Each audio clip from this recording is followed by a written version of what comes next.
ብቻዬን ብሎ ጉራውን ሲነፋ አሁን መጥቻለሁ ቴድሮስ አሰፋ አለ ከዛ አረረረ ይሄ ያስፈራል አልኩ ባለፈው እኔ እናንተ ኢንተርቪው ስናደርግ በቴዲዮና ባንተ ጉዳይ የሆነ ነገር አሳና አወራን ኢትዮጵያ ውስጥ ራፕ የጀመረው ማን ነው ስናወራ እና ቀለል አድርገን ያወራ ነው ያው የተወራው ጉዳይ ሩመር ስለሆነ ይሄ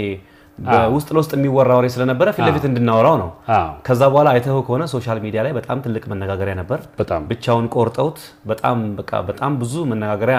ሆኖ ነበር እንደውም ከዛ በኋላ እንደውም በዛ ምክንያት አንድ ዘፈን ራሱን ተለቀቀም ሰምቻለሁኝ ከዚሁ ጋር ተያይዞ ማለት ነው አይ ቲንክ ቴዲዮ ጋር መስተኝ ተለቀቀው ዘፈንና እንደው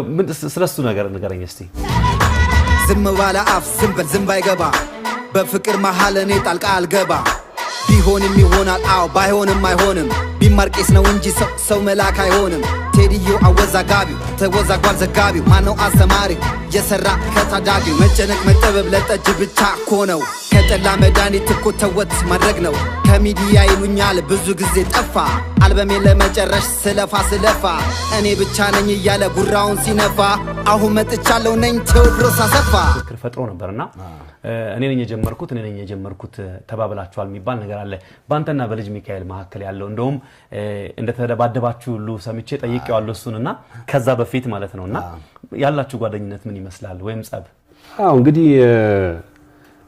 እንዳልኩ ነው አሁንም ቱር እንሰራለን ወደፊትም ቱር እንሰራለን በኔ በኩል ያለው እንደ ስራ ነው ምናስበው እኔ እናንተ ስንነጋገርና ስናወራ ምንም ሰላማዊ የሆነ እንትን ነው ግን እንዳልከው ተቆርጦ የተወሰደ ነበርና እሱ ወደ ሌላ ነገር ቀይረውና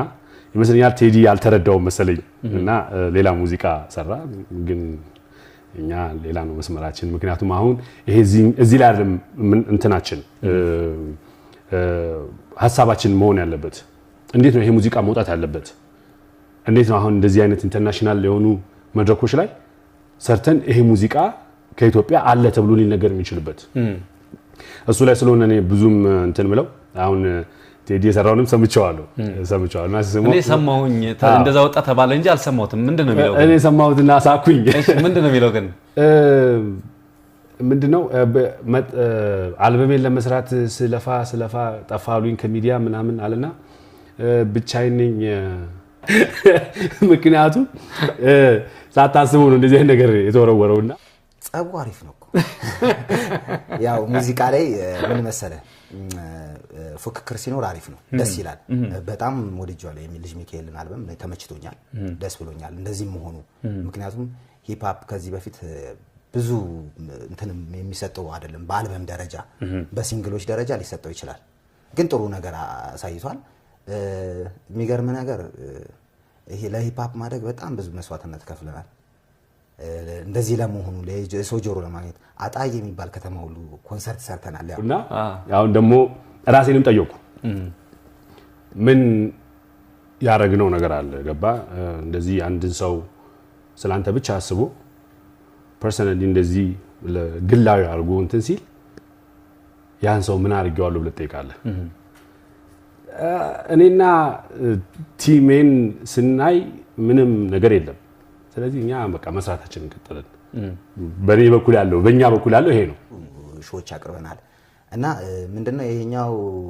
እንትኑ መኖሩ ፍክክሩ መኖሩ በጣም አሪፍ ነው ድብድቡ መኖሩስ ድብድቡ የለም ድብድቡ ዝም ብሎ ያው አሉባልታ ነው ድብድብ የለም ሰላም ነው እንደዚህ አይነት ነገር የለም ግን ትገናኛላችሁ ተቀራረባላችሁ ያው ከልጅነት ጀምሮ ፍሪስታይል ያደርጉ ነበር እሱና ዌስት የሚባል ራፐር አለ እና ያው አንድ ሰፈር አካባቢ ናቸው ግን ያው ብዙም አይቀራረቡም እና እኔ ከነ ዌስት ጋውል ነበር ምክንያቱም እነሱ በአማርኛ ነበር ራፕ የሚያደርጉት እና ልጅ ሚካኤል ደግሞ በእንግሊዝኛ ነበር የሚያደርጉት ነበርና ምክንያቱም ብዙ ቻናሉ ምናምን በዛን ሰዓት ነበርና ቻናሉ ሳይ ብዙ ጊዜ ሁሉም የአፍሪካ ሀገር በራሱ ቋንቋ ነው ራፕ የሚያደርገው ስለዚህ እኔም ደግሞ ዕውቀት መጨበጥ የነበረብኝ በሀገሩ ቋንቋ ራፕ ከሚያደርጉ ሰዎች ጋር ነበርና ከነሱ ጋር ነበር ሙሉና የዛኔ እንትኖች እነ ዌስትና እነ ልጅ ሚካኤል ያው እኔ ጩጬ ነበርኩ እንትን ነበሩ አባባሉ ፈጥሮ ነበር እና አሁን እነሱ ታላላቆች ናቸው በጣም ትልቅ እያልክ ነው አይ እንደዛ ማለት አይደለም እንደዛ እና በቃ ያው እዛኔ አድናቂያቸው ነበርኩ እና በጣም ይመቸኝ ነበር ያው የሚያረጉት ፍሪ ስታይል ምናምን ይመቸኝ ነበር ብቻ አሪፍ ነበር እነ ጀንግል ክሩም ነበሩ በጣም እዛ ውስጥ ያው ልጅ እያሱ ምልህ እነሱም ነበሩ በጣም አሪፍ ጊዜ ነበር ያው ይሄ በዴፓሪ ሰዓት ነው የምልህ አሁን ደግሞ እንደዚህ ወጥቶ ከህዝብም ጆሮ አልፎ ገንዘብ የምታገኝበትም መሆኑ ራሱ እኔ ደስ ይለኛል ምክንያቱም እኔ ጀመርኩ በጀመረማ ከሆነማ እናቴ ቴዎድሮስ ሲዋጉ እነ ምኒልክ ሲዋጉ እኮ ዘራፍ አካኪ ዘራፍ እየተባለ ያ ማለት ሂፕ ሆፕ ማለት ነው ድሮም ጥንትም ነበር ገና አሜሪካኖቹ ሳይሰሙት